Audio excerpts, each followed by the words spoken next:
News Center. Movies at real physical stores becoming a thing of the past. Plus, some of the biggest movie rental stores closing their doors or are teetering on bankruptcy.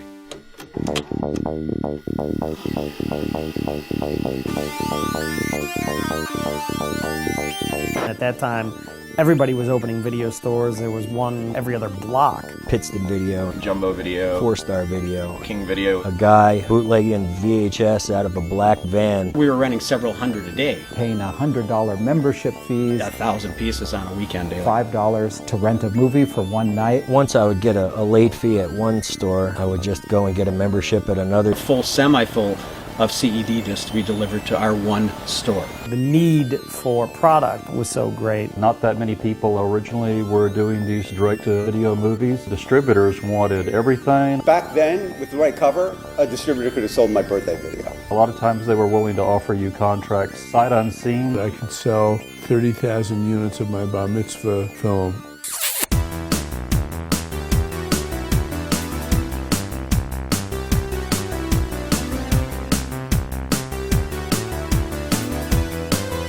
They sold 32,000 units and I got paid, trying to remember the exact amount, nothing. They were holding the master hostage, making money, and no money was coming back to the producers. They said, well, we are going to give you an advance, but we're not going to actually give it to you in the form of a payment.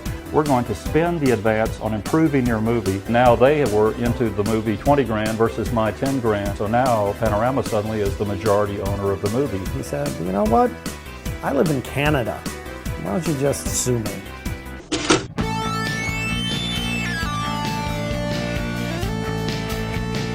One of the producers walked into the office of the distributor and snuck in and went back where all the tapes were and all the masters were and lifted the tape, the master, and walked out the door with it.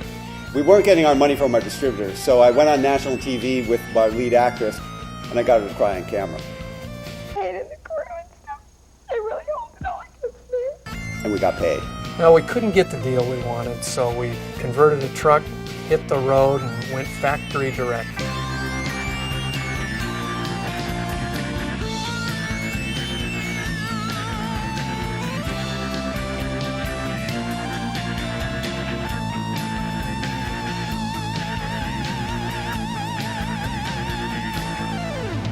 Home entertainment has never seen the likes of this before.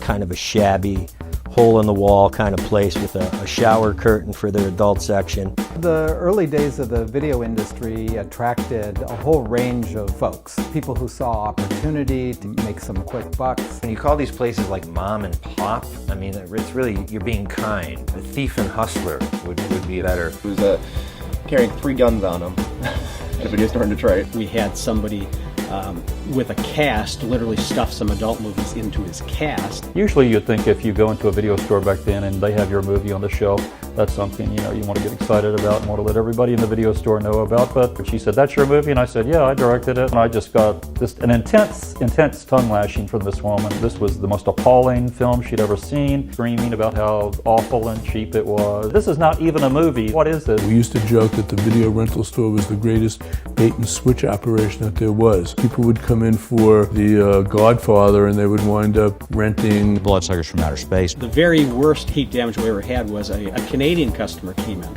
and rented 3 X-rated movies. And because he wouldn't have been able to take them across the border, he decided he would put them under the hood of his car. And so, of course, when he came back with these pretty much globs. The clerk that ran the place, she wouldn't stock titles like Faces of Death because she had been in a car accident. Workers killed in a traffic accident here in Anaheim. Barbara Regal, KFWB News. Thank you very much, Barbara Regal. A major decision was handed down in Los Angeles today concerning the use of home videotape recordings. Major because so many people these days are buying and using VTRs in their home. We're going to be talking right now with a gentleman who publishes I guess it's a magazine called Video File to join in our conversation. The big movie studios had no idea that people would want to collect movies.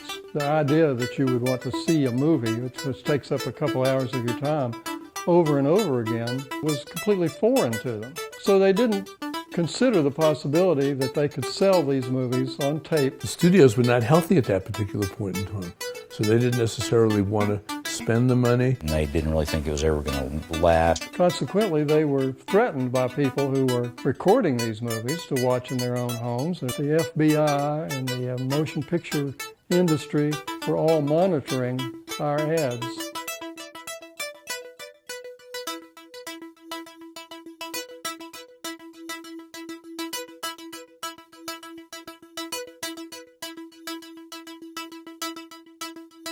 The biggest question of the early 80s, beta or VHS?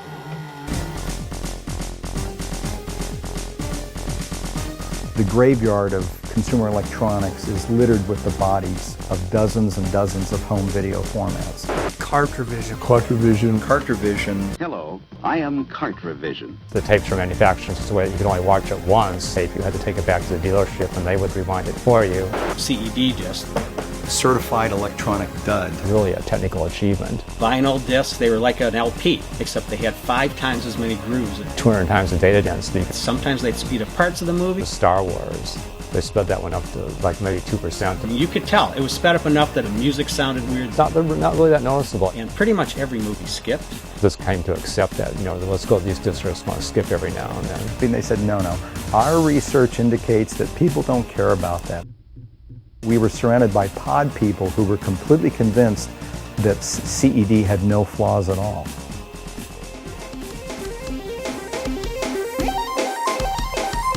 Technicolor video cassette, which is really called CVC. The formats like Video 8. The Sanyo V-Cord 2. They were a time machine. Some of them were brilliant, some of them were absolutely stupid. All of them are interesting as footnotes in history. Video cassette. It's very common in the late 20th century.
March 17th, 1978.